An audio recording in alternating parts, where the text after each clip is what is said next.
안녕하세요. 2026년 6월 19일 금요일입니다.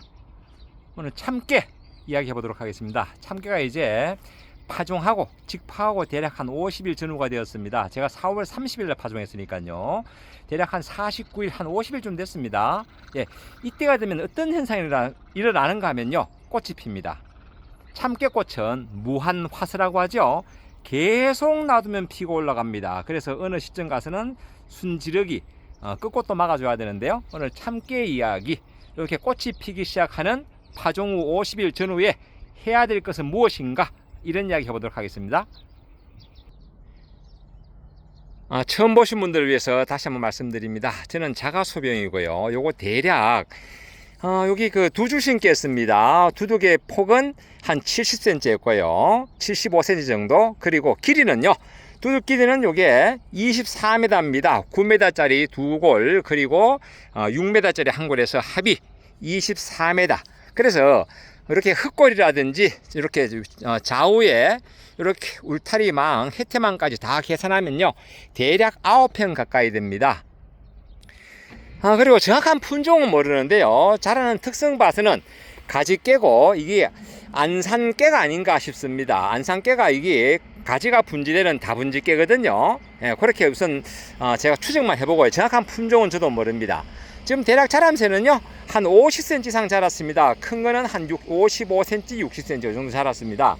이렇게 이제 꽃이 피기 시작하는데요. 이렇게 꽃이 이제 맺히고 꽃이 핍니다. 이러면 이제 벌이 와서 수정도 그렇습니다. 요 시기 해야 될 게 뭐냐? 첫째, 이제 병해충 방제. 참깨는 이게 참 병에 약합니다. 그러면서도 또 그냥 둬도 되는 게 또 참깨입니다. 조금 덜 먹을 생각하고 약을 안 쳐도 되더라. 하지만 참깨는 이제 그 꼬투리가 생기기 시작하면요. 그때부터 뭐가 문제되는가 하면요. 이제 그 노린재를 좀 신경 써 주셔야 됩니다. 노린재요. 그리고 또 잎마름병, 그리고 잎 뒷면에 보시면 생기는 흰가루병, 이제 이런 것들이 참깨의 수확량을 낮추는 그런 원인이 되도록 합니다. 그래서 또 이제 비가 많이 와서 물 빠지면 안 된다. 그런 경우는 참깨는 잘 아시겠지만은 역병도 있습니다. 그리고 참깨는 이게 고온성 작물입니다. 더위를 좋아하는 원산지가 열대지방입니다. 참깨하고 들깨는 완전히 다릅니다. 들깨는 원산지가 동북아시아입니다. 한국, 북한, 만주 이쪽이 원산지이기 때문에 그 일장 조건, 즉 단일 조건, 이 단일성 작물로 그 파종 시기를 감안하고요 해서 어쨌든 이제 낮의 길이가 짧아지는 그런 그 9월, 그때 이제 꽃이 피는데요. 참깨는 이게 또 그런 부분에 대해서는 좀 여유가 있습니다. 그래서 파종 시기도 좀 빠른 경우는 4월 30일, 늦은 경우는 한 6월 중순까지 지금 파종하셔도 먹습니다. 마늘 같은 거 심고, 마늘 양파 심고 후작으로 참깨를 심어도 먹는다. 왜? 참깨는 생육기간이 90일에서 120일이 있기 때문입니다. 그래서 참깨, 요거는 이모작으로도 가능한 그런 거고요. 특히 여름철 더울 때 이게 열대지방이 원산지다 보니까 또 그런 장점도 있다, 이런 말씀을 드리고요. 어쨌든 참깨는 이 시기는요 잎마름병하고 흰가루병만큼은 확실히 잡아줘야 됩니다. 제가 지난번에 참깨 다 수확하려면 하는 설명 중에서 이렇게 밑에 아랫부분에 있는 손바닥보다 더 큰 이런 이런 잎들이 병이 안 걸리고 마지막까지 살아남아 가지고요 끄먹게 마르지 않고 그냥 마지막에 단풍이 지는 하엽 황화 현상 정도, 그 정도는 몰라도 이게 벌써 끄먹게 돼서 말랐다, 잎마름병이 왔다, 흰가루병이 왔다, 그러면 이 참깨 농사는 수확량이 그만큼 줄어든다, 이런 말씀을 드리고요. 이 시기에 또 이제 충은요 참깨는 진딧물이 있고 노린재가 있고요. 그리고 왕담배나방이라고 해가지고요 또 줄기를 파먹고 꼬투리를 파먹는 그런 나방류가 있고요. 뿌리를 가하는 거세미 나방도 있습니다. 관련해서 제가 수시로 방지 이야기는 하고 있으니까 이건 참고 바랍니다. 어쨌든 이 시기는 보시다시피 성장이 이제 급속도로 빨라집니다. 참깨는 추울 때는 성장을 안 하고 그대로 멈춰 있습니다. 이게 파종하고 벌써 이제 50일 됐는데요. 한 달까지는요 이게 진짜 크는지 마는지 너들 클래 말래 하고 물어봐야 될 정도로 아주 답답하게 크다가 지금 이렇게 아주 급속도로 지금 이렇게 자라고 있습니다. 자람새가 지금 갑자기 쭉쭉 자라는 것 같아요. 돌아서면 뭐가 한 뼘 자랐는 것 같고 그렇습니다. 그게 지금 온도가 올라갔기 때문이다.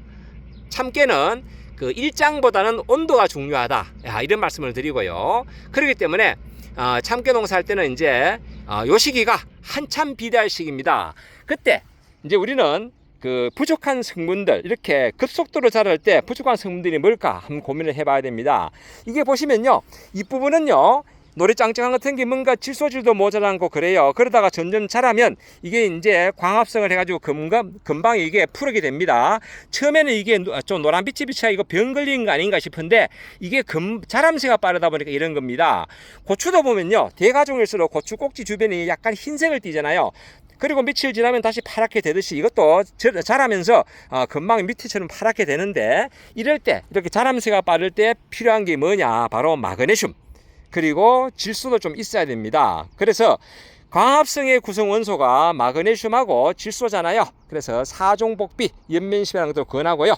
그리고 참깨는 이제 꽃이 피면서부터 이렇게 뭐 화분이 형성된다든지 결실이 된다든지 이제 이럴 때 특히 참깨에 많이 필요한 그런 미량 요소가, 물론 어느 한 개 중요하지 않은 게 없겠지만은 붕소, 몰리버덴, 그리고 아연, 이거 중요합니다. 그리고 칼슘 중요합니다. 그래서 오늘 저는 오늘 그 흰가루병 약 치면서 영양제, 제가 오늘 그 아미노산제도 쳤고요. 그리고 미량 요소 들어있는 영양제도 칼슘 포함돼서 들어있는 영양제 제가 살포했습니다. 어제는 좀 일찍 살포했는데요. 이제 요즘은 참깨는 꽃이 피기 시작하면 벌이 있는지 없는지 봐가면서 병해충 방지를 해주셔야 됩니다. 벌은 진짜로 우리 농업의 소중한 자산입니다. 양봉농가에서는 진짜 그거는 피와 눈물 같은 거고요. 특히 요즘은 벌이 잘 죽잖아요. 그렇기 때문에 벌이 비산하고 벌이 한참 그 수정하고 이럴 때 개화 중에는 가급적 살포를 꺼내 주시고요. 아주 아침 일찍이나 새벽까지 치거나 아니면 저녁에 해질녘에 참깨는 방지해 주시는 게 좋다, 이런 말씀 드립니다. 그리고 이제 이 시기에 이제 바람이 부니까요, 저는 미리 이렇게 그 참깨가 자랄 수 있도록 저는 이제 2줄 심기를 했거든요. 이렇게요. 2줄 심기 하다 보니까 여기 이제 그 포기당 이렇게 지그재그거든요. 이렇게 심었어요. 지금은 꽉 차서 표시가 안 나죠. 처음에는 야, 띄엄띄엄 심었나 싶었는데요. 보시면 이렇게 한 뼘 하고 거의 뭐 2뼘 가까이 됩니다. 대략 한 40cm 내외로 이렇게 지그재그로 심었거든요. 이렇게 심었어도 보시다시피 이제 이렇게 그 직파했음에도 불구하고 빈틈이 하나 없잖아요. 참깨는 이렇게 빈틈 없이 이렇게 인묘를 시키는 게 대단히 중요합니다. 그렇기 때문에 파종할 때 무엇보다도 그 파종할 때 종자수를 조금 더 뿌려가지고, 저 같은 경우는 연할 내에 뿌립니다. 그러면 이게 싹이 엄청 올라오잖아요. 그래서 차피 속가주기 해줘야 되잖아요. 속가주기 해가지고 참깨는 어떤 빈자리 없이 만드는 거, 이것도 수확량 증대의 하나의 방법이다, 이런 말씀 드리고요. 그리고 이제 그 분지가 안 되는 외대깨 같은 경우는요, 분지가 전혀 안 되는 건 아닙니다. 소분지, 분지가 작게 된다는 이야기입니다. 겨순이 나오는 것까지는 이제 겨순은 제거해야 되지만은 이렇게 가지깨는 겨순 제거는 필요 없다, 이러면 그냥 놔두면 자연적으로 되는 그런 겁니다. 저는 이렇게 이제 줄을 쳐놨기 때문에 가끔 가다가 이렇게 이제 밖으로 삐져나오는 거, 이런 거 이제 안으로 이렇게 집어넣으면 됩니다. 이렇게 밖으로 나왔잖아요. 이렇게 나온 거, 이런 걸 안으로 집어넣어 가지고 바람에 이렇게 순이 찢어지지 않도록 이제 이런 것만 해주면 나중에 이제 바람이 어지간히 바람 불어도 저는 만사부려 튼튼입니다. 이쪽이 바람이 대단히 센 곳입니다. 그래서 제가 이렇게 미리 했고요.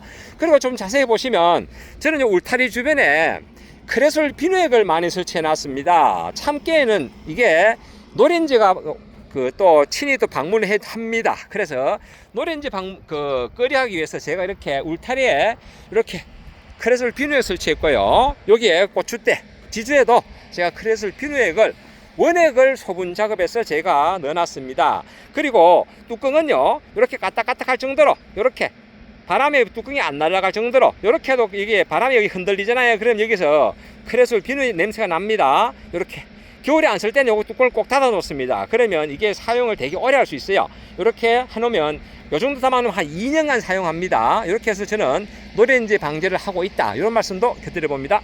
오늘 이렇게 참깨 이야기 해봤습니다.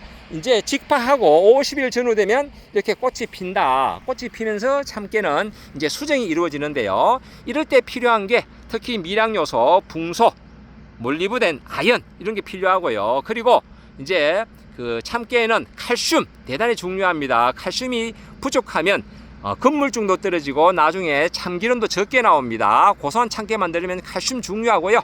그래서 참깨는 보통 이제 미끄럼만 하고 맙니다. 참깨는 생육기간이 90일에서 120일이라 보니까요. 미끄럼 한 번 하고 끝내는데요. 수확량을 증대하려면요. 이제 참깨는 바짝 가뭄이 심할 때는 마침 저희 지역에 고온 건조하다가 그저께 비가 와서 땅이 지금 현재 촉촉한 상태입니다. 저는 비가 안 올 때는 물 주기도 합니다. 그래서 갈증을 해소할 정도 많이는 안 준다. 그리고 일개벌을 감안해서 일정 부분 저는 물 주기도 하는데요. 마침 비가 와가지고 이제 물 주기 할 이유가 없고요. 그리고 저는 이렇게 보시면요.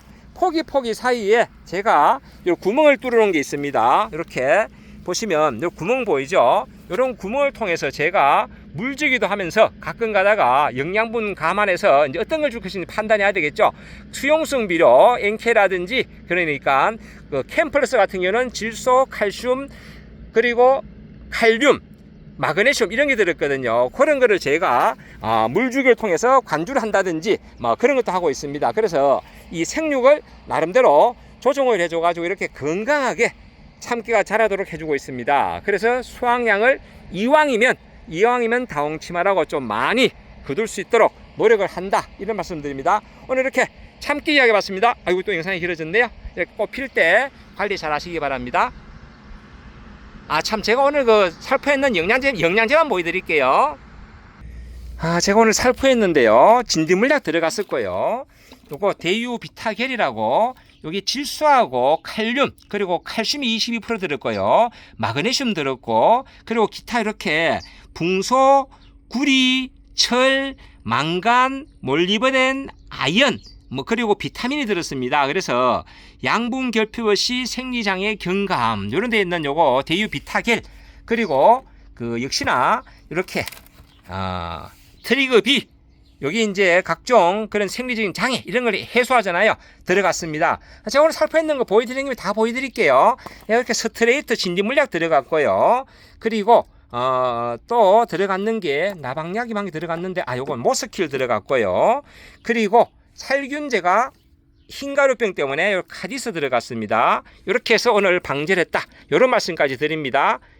늘 멋진 날 되십시오. 감사합니다.